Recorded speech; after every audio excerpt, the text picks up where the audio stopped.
ፍጡር ቤዛ መሆን አይችልም። ነይ እምዬ ማርያም ቤዛ ነሽ አሉ ለዓለም። እመቤታችን ቤዛ አይደላችም። ቤዛ ናይ ፕሮቴስታንት አስተምሮውንያ ኮይን ግና በአባ ገብርኤል ዝበሃሉ ሊቀ ጳጳስ ዘመሓላለፎ አፍነተ ጽድቅ ሚዲያ እዩ ማለት እዩ። ኣብ መጽሐፍ ቅዱስ ቤዛታይ ማለት እዩ። ንሕና ከቤዛ ንበሃል ዶ እንኳን እመቤታችን ብዙሕ ቤዛ ተባሂሉ እዩ ክርየና ናይ ኦርቶዶክሳዊ ሽታ ዘሎ አስተምሮ ኣይመሃሩን። በስመ አብ ወወልድ ወመንፈስ ቅዱስ አሐድ አምላክ አሜን። ናይ እግዚአብሔር ቤተሰብ ናይ ዴና ናይ ቅድስት ድንግል ማርያም ናይ ሓደራ ደቂ ናይ ኩሎም ቅዱሳን ፈተውቲ ናይዚ ቻናል ተኸታተልቲ ኣብ መላእ ዓለም ዘለና ሰላም አምላክ ይብዛሕና። ብድጋሜ እንቋዕ ናብ አምላኽና ጎይታና መድሓኒትና ኢየሱስ ክርስቶስ ብርሃነ ትንሳኤኡ ብሰላም ኣብፅሐና። ለማዓንቲ ሰኒ እዩ ማዕዶት ትበሃል። ማዕዶት ማለት መሰጋገሪ ማለት እዩ። ካብ ምንታይ ተሰጋጊርና? አምላኽና ጎይታና መድሓኒትና ኢየሱስ ክርስቶስ ካብ ሞት ናብ ህይወት ካብ ሲኦል ናብ ገነት ዝተሰጋገርናሉ መዓልቲ ዝሕሰበሉ ዝዝከረሉ ብምዃኑ ማዕዶት ትበሃል። ናብቲ ዋና ጉዳይ ከኣቱ ወቕታዊ ጉዳይ ኮይና ግን ኩሉ ግዜ ዘልዕልዋ ፕሮቴስታንት ኣሕዋትና እዩ። ናይ ፕሮቴስታንት አስተምሮውንያ ኮይኑ ግና ብኣባ ገብርኤል ዝበሃሉ ሊቀ ጳጳስ ዘመሓላለፎ ኣብ ፍኖተ ጽድቅ ሚድያ እዩ ማለት እዩ። ያው ፍኖተ ጽድቅ ከም ንፈልጦ ቅድሚ ሕዚ ተኣጊዱ ነይሩ ናይ ፕሮቴስታንት አስተምሮ ኣመሓላሊፍካ ተባሂሉ ሕዚ ድማ እንደገና ጌጉ ኣሪሙ ተመሊሱ ሕዚ ድማ መሊሱ ንፋቅ የመሓላልፍሎ ማለት እዩ። እሱ ድማ ስለ ናይ እመቤታችን ቤዛ ዝብል እዩ። እመቤታችን ቤዛዊት ዓለም ኣይትበሃልን እዮም ኢሎም። እዚ ድማ ቤዛ ዝብል ትርጉም ሓደ ጥራሕ ይወንጎ ንሱ ድማ ናይ መድሃኒ ዓለም ጥራሕ እዩ እቲ ቤዛ እዮም ኢሎም ነው። ኣብ መጽሐፍ ቅዱስ ቤዛታይ ማለት እዩ። ንሕና ከ ቤዛ ንበሃል ዶ ቤዛ ተባሂሉ ዝትርኮም እንታይ እዩ ዝብል ቅድሚ ምርኣይና ናቶም ቪድዮ ተኸታተልና እንመለስ። ፍጡር ቤዛ መሆን አይችልም። ይግባችሁ። ቤዛ ማለት ስለሌላ ተላልፎ መሰጠት ማለት ነው። ነይ እምዬ ማርያም ቤዛ ነሽ አሉ ለዓለም። እመቤታችን ቤዛ አይደላችም። ቤዛ ልጇ ነው። አትደንግጡ። ቤዛ ልጇ ነው። ነይ ቤዛ ነሽ አሉ ለዓለም ተብሎ አይሰበክም። ቤዛ ተቀዳሚ ተከታይ የሌለው አንድ የእግዚአብሔር ልጅ ብቻ ነው። መጽሐፍ ቅዱስ አውጡ ዕብራውያን ምዕራፍ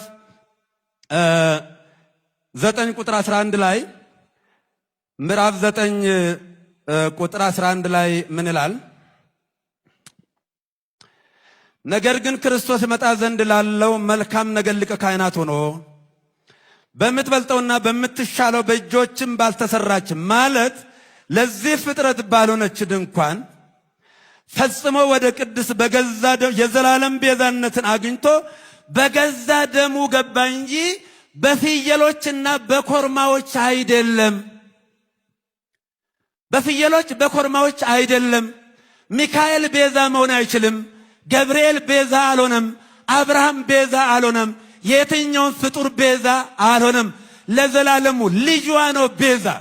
የእመቤታችን የቅድስት ድንግል ማርያም ልጇ የዓለም ቤዛ የዓለም መድኃኒት ለዓለም የተከፈለ ዕዳ በቀራንዮ ላይ የሞትና የኃጢአት መድኃኒት ሆኖ ለኛ የተሰጠ ልብ በሉ። ስለዚህ የዘላለም ቤዛነትን አግኝቶ አንድ ጊዜ ፈጽሞ ነው የሚለው። ስንት ጊዜ ይላል? አንድ ጊዜ ፈጽሞ በገዛ ደሙ ገባ እንጂ በፍየሎችና በኮርማዎች አይደለም። አንድ ጊዜ ፈጽሞ በዛሬው ዕለት በዕለተ ዓርብ የከፈለው ቤዛነት ለዘላለሙ ሲያድንና ሲምር ይኖራል። አሁን በእኛ ቤትም ሆነ በሌላ ቦታ እንደ ትልቅ መከራከሪያ ሆኖ ብዙ ጊዜ ጭቅጭቅ የሚደረግበት ሮሜ የፈረደበት ሮሜ 8:34 ምን የሚያከራክር ነገር አለው? መጽሐፍ ቅዱስ የሚያከራክር ነገር የለም እኮ። አባ እስራኤሎም ውስጥ በዘያምሩ ይገብሩ አባቶይ የሚያደርጉትን አያውቁምና ይቅር በላቸው። በሉቃስ 23 ቁጥር 34 ላይ ይሄ የተናገረው ይቅርታና የምልጃ ቃል ለዘላለሙ ሲያድን ይኖራል። እግዚአብሔር አንድ ጊዜ ይናገራል። የተናገረው ቃል ለዘላለሙ ይሰራል።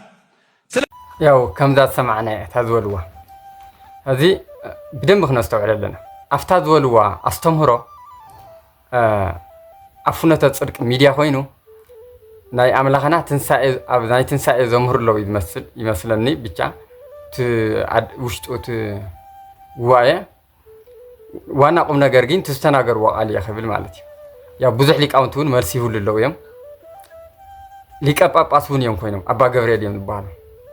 ግን ሓደ ናይ ኦርቶዶክስ ተዋህዶ ሊቅ ይኹን መምህር ስለ ኣስተምርኡ ኦርቶዶክሳዊ ሽታ ክኸውን ኣሎ። ናይዚኦም ኣስተምሮ መዓዛ ጭልጥ ኢሉ ናይ ፕሮቴስታንት ናይ መናፍቃን ኣስተምሮ እዩ። ምክንያቱ ብደረቁ እመቤታችን ቤዛዊት ኣይትበሃልን እንተኢሎም ከብራህረህዋ ነይርዎ። ምክንያቱ ቅዕግት እዮም ዘብልዎ ኣሎ። እንኳን እመቤታችን ብዙሕ ቤዛ ተዋሂሉ እዩ ክርየና ግን እንሶም ግን ዓፅዮም ጓ ናይ መድኃኔ ዓለም ቤዛ ናይ ባህሪኡ ቤዛ እዩ። ቤዛነቱ ናይ ባህሪ እዩ። ናይ እመቤታችን ናይ ካልኦት ቅዱሳን ከዓ ናይ ጸጋ ቤዛነት እዩ። ብደንብ ከምዚ ገይሮም ናይ ኦርቶዶክሳዊ ሽታ ዘሎ ኣስተምሮ ኣይመሃሩም። እስኪ ቤዛዊት ዓለም እንታይ ማለት እዩ? መጀመርያ ቤዛ ዝብል ንርአ። ቤዛ እንተኢልና ብመሰረት መዝገበ ቃላት ወይ ድማ ብመሰረት መጽሓፍ ቅዱስ ቤዛ ማለት ኣብ ክንዲ ምድሓን ካሕሳ ለውጢ ተካኢ ዋሕስ መድሕን ጽላሎት ማለት እዩ። ስለዚ ኣብ መጽሓፍ ቅዱስ ወይ ድማ ብሓፈሻ ናይ ቤተክርስትያን መጽሓፍቲ ናይ ኦርቶዶክስ ተዋህዶ ቤተክርስትያን መጽሓፍቲ ቤዛ ዝብልሲ ንመድኃኔ ዓለም ንኣምላኽና ኢየሱስ ክርስቶስ ጥራሕ ድዩስ ወይ ድማ ከም ኣግባቡ መሰረት እዩ ዝትርጎም? እስኪ ንርእዮ። ኣብ መጽሓፍ ቅዱስ ስለ ገንዘብ ወይ ድማ ሃፍቲ ቤዛ ኢሉ ፀዊዕዎ። ኣብ ምሳሌ ምዕራፍ 13 ቁጥሪ 8 ሰብ ንህይወቱ ብገንዘቡ ቤዛ ይኹና ድኻ ግን ተግሳጽ ኣይሰምዕን ይብለን። መጽሓፍ ምሳሌ ምዕራፍ 13 ቁጥሪ 8 ካልእ ድማ ኣብ ዘጸአት ምዕራፍ 30 ቁጥሪ 12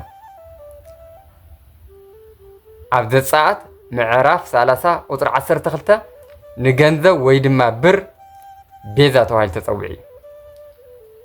ንደቂ እስራኤል ክትቆጽሮም እንተለኻ መቕዘፍቲ ከይወርዶም ነፍሲ ወከፍ ክቆጸር ከሎ ቤዛ ነፍሱ ንእግዚአብሔር ይሃብ ይብለና። ስለዚ ገንዘብስ ኣምላኽ ኢኻ ድና ንብል ኣለና፣ ሃፍቲ ኣምላኽ ኢኻ ንብል ኣለና። ወይ ድማ ሙሴ ሰውዚስ ሙሴ ገንዘቡ ምስ እግዚአብሔር ኣመሳሲልዎ ሓደ ገይርዎ ማለት እዩ ጌጋ። ስለዚ ኣባ ገብርኤል ሙሴ ተጋጊኻ ድዮም ዝብልዎ ኣሎ። ህዚ ዝተወለዱ ነውሪ እዚ ጌጋ እዩ። ካልእ ኣብ መጽሓፍ ቅዱስ ንሃገር ቤዛ ተባሂላ ተጸዊዓ እያ።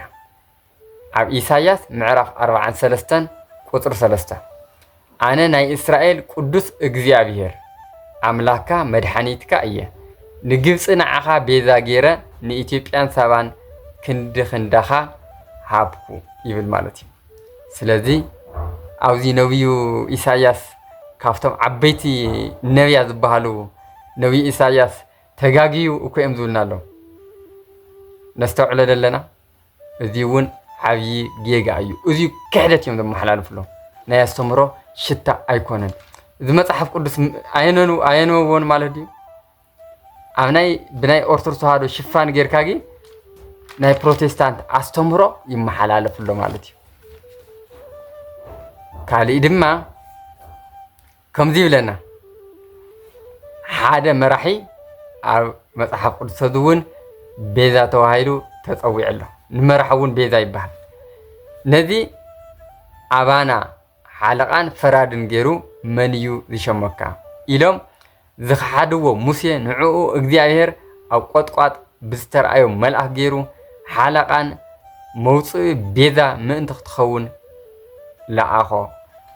ናይ ግብረ ሐዋርያት ምዕራፍ 7 ቁጥሪ 35 ንረኽቦ። ሙሴ ሊቀ ነቢያት ሙሴ ቤዛ ተባሂሉ ተጸዊዑ እዩ።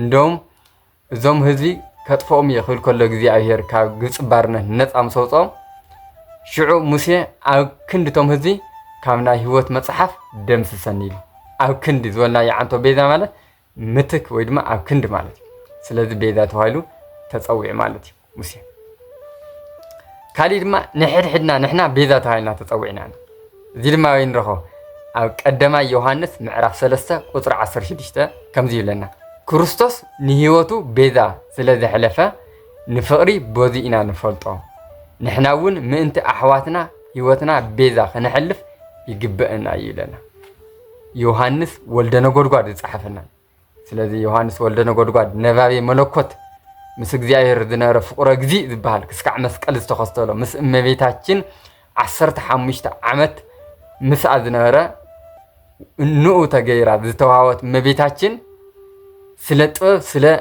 ነገረ መለኮት እተምህሮ ነበረት ተጋጊዩ እዮም ዝብልና ኣሎ ማለት እዩ ተጋጊኹም ዳኣነወሎ ተጋጊዮም ንሶም እዮም ስለዚ እመቤታችን ቤዛዊት ዓለም ትበሃል ዶ ይትበሃልን ብደንብ ትበሃል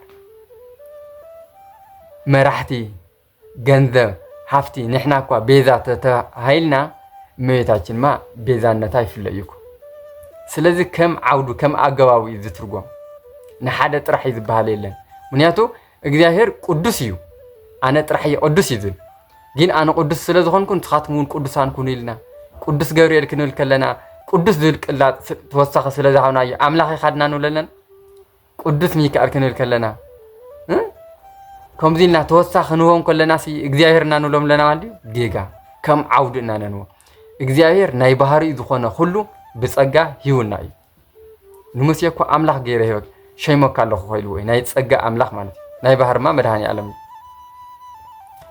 ስለዚ እመቤታችን ቤዛዊት ዓለም ትበሃል ብኸመይ ትበሃል እመቤታችን ቤዛዊት ዓለም ዝተባሃለትሉ ምክንያት ሓደ ዳግሚት ሂዋን ስለ ዝኾነት ብሂዋን ምክንያት ጥፍኣት መፅዩ ብእመቤታችን ምክንያት ድማ ሂወት መፅዩ እመቤታችን ሂወት ዝኾነ ፍረ ኣምላኽና ኢየሱስ ክርስቶስ ወሊዳትና ሄዋን ግን ቃኤል ወሊዳ ስለዚ እመቤታችን ዳግሚት ሂዋን ንብላ ከለና ናይ ሂዋን ምትክ ዝኾነ ንፅህቲ ዘርእያ ካሊእ ድማ ቅዱስ ገብርኤል ናብ እመቤታችን ክመፅእ ከሎ ሉቃስ ምዕራፍ 1 ክትወልዲ ኢኺ ክብላ ከሎ ኣብ መወዳእታ ምስ ተነጋገሩ ወዲ እኳ ኣይፈልጥን እዮም ስለ ይኩነኒ ከመ ትበለኒ ኢላቶ ከም ዝበልካኒ ይኹነለይ ይኩነኒ ከመ ትበለኒ ከም ዝበልካኒ ይኹነለይ ክትብል ከላ ብፍቃዳ እዚ እኮ ቤዛነት እኮ እዩ እግዚኣብሔር ፍቃዳ ሓቲቱ ኣብ ማህፀና ሓዲሩ እቲ ንጹህ ዝኾነ ስጋን ነፍሳን ወሲዱ ብተዋህዶ ፍጹም ሰብ ኮይኑ ስለዚ ምክንያት ድሕነትና ንብላ እመቤታችን ኣብ መስቀል ዝተሰቐለ እግዚኣብሔር ኣምላኽና ካብ እመቤታችን ዝወሰዶ ስጋና ነፍሲ እዩ ስለ ቤዛዊት ዓለም ትበሃል ቤዛነታ ግን ምክንያት ማለት እዩ ብፀጋ ናይ ኣምላኽና ቤዛነትከ ናይ ባህሪ እዩ ብመሰረት ትርጉሙና ንኸዶ ስለዚ እስኪ ቅዱሳን እንታይ ይብሉና እመቤታችን ኣብ መፅሓፈ ድጓ ንረኽቦ ብኪ ድህነ ዓለም ወወልድኪ ኮነ ሰላም እዩ ብኣኸ ዓለም ድሒኑ ብወልድክ ድማ ሰላም ኮይኑ ቅዱስ ያሬድ እዩ እዚ ድማ ኩሉ ግዜ ኣብ ኪዳን ንሪኦ እዩ ኪዳን ክጅምር ከሎ ብኪ ድህነ ዓለም ወወልድኪ ኮነ ሰላም ብኣኸ ዓለም ድሒኑ ብወድኺ ድማ ሰላም ኮነ ይብል ማለት እዩ ስለዚ ካብ ቅዱስ ያሬድ ክወርፁ ማለት እዩ ካብቲ ማህሌታይ ሊቅ ቅዱስ ያሬድ ኪዳንከ ኣይውልን ማለት ድዩ ብኣኸ ዓለም ድሒኑ ማለት ኮ ምክንያት ድሕነት ቤዛዊት ዓለም ማለት ኮ ከምቲ ትርጉም ዝረኣናዮ ቤዛ ማለት ሓደ ምድሓን ዝብል ትርጉም ስለ ዘሎ ቀፂሉ እውን ከምዚ ይብለና ቅዱስ ያሬድ መድሓኒተ ወቤዛዊተ እሞ ቅድስተ ይብለና መድሓኒትን ቤዛዊትን ኢልዋ ቅዱስ ያሬድ ካሊእ ድማ ኣባ ጊዮርጊስ ዘጋስጫውን ቤዛዊት ዓለም ኢሎም ማለት ስለዚ ናይ ኣባ ጊዮርጊስ ዘጋስጫ መፅሓፍ ኣይርኡን ማለት እዩ ናይ ቅዱስ ያሬድ ኣይርኡን ማለት እዚ ኮነ ኢሎም ዝኣተዋ ኣስተምሮ እዩ እምበር ሰብ